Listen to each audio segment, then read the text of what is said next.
1, 2, 3, 4! Run up your engine!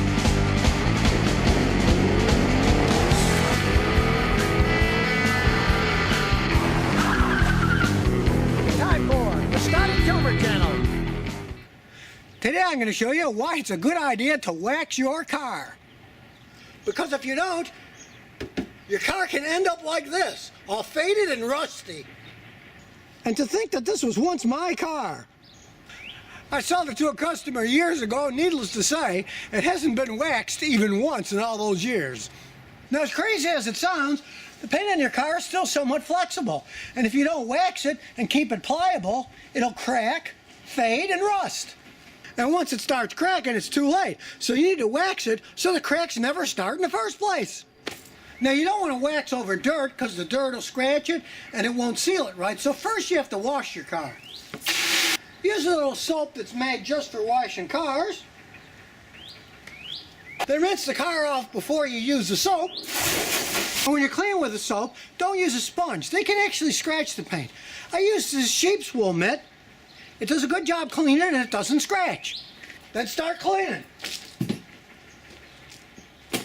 And if you notice, I'm doing it in the shade. Don't wash or wax a car in the sun, it'll spot up. You want to do it in the shade so you can dry it off easy and the sun won't make it blotchy. Then rinse all the soap off. And then when you're done rinsing, you want to get a chamois and take it off. I use one of these synthetic ones because they work fine and they last for years. This thing's over 5 years old, still doesn't have rips and tears, and it dries fine. Keep squeezing the water out and wiping it off so there's no water spots. And then comes the patience part. You want to wait an hour or so in the shade so it dries off, because you don't want to wax a car that has any water on it. And you don't want to put it in the sun because the sun will get it too hot and then the wax won't work right.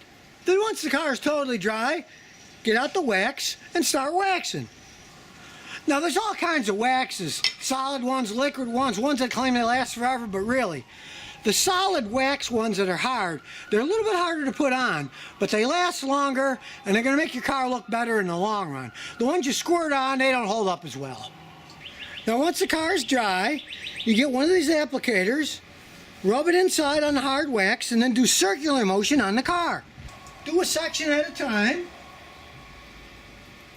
because you don't want to get a whole bunch of it on, then when it dries it's too hard to get off. So you do like the hood, do the whole hood, and wait a few minutes, and then start buffing off the first side you did, then the other side. When you see it starting to get dry and hazy like this, it's time to buff it off with a towel. Now some guys are fanatics and I'll buy these microfiber towels. Me, I use our old house towels when they're worn out and the wife's going to throw them away. Hey, I run them through the washer, they're nice and soft and they're good for buffing. You just gently buff it off in a circular motion, and you turn the towel every so often so you don't load it up with wax. And when you're done with this side, you can now see that the other side is dry and you can buff that.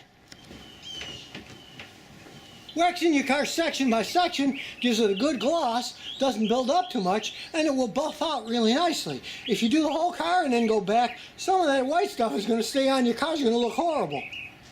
And of course people are going to say, okay, how often should I wax my car? Well, it's a good idea to wax it 4 times a year, once for each season. And yeah, it can be a hassle. And heck, if you're lazy, you can pay a wax place to wax it for you. But just realize, are they going to do as good of a job as you are on your own car? And sure, I'm as lazy as the next guy, but I'm also cheap, so I do it myself. Because really, do you want your car to end up looking like this? At least while you own it. And really, wouldn't you rather have a nice shiny car to drive around in? And remember, if you've got any car questions, just visit the Scotty Kilmer channel. And I'll answer them as soon as I'm done drinking some of this moonshine.